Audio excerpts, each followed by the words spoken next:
Dođite na prvi festival muzičkog dokumentarnog filma Dok and Ritam od 23. do 26. juna. Dom kulture Studentski grad. Ulaz besplatan.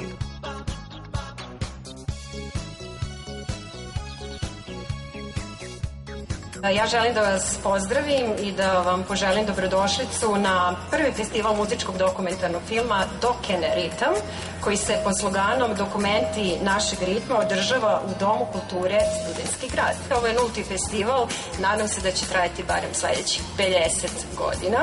Proglašavam svečano otvaranje prvog festivala muzičkog dokumentarnog filma Dok and Ritam. Uživajte!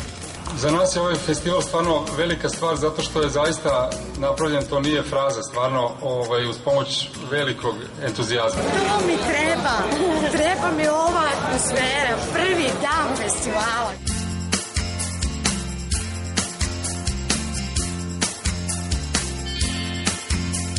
Žiri festivala činili su Mladen Matičević, filmski reditelj, Vladan Petković, filmski kritičar i Neno Belan, muzičar. Hvala Sandri, direktorici festivala, što me pozvala da dođem, što je prepoznala ovaj naš film kao dovoljno vrijednim da sudjeluje na ovom festivalu u ovom svečanom trenutku njegovog prvog održavanja. Gde ste, raperi? Ovo je bio super festival, hvala na nagradu.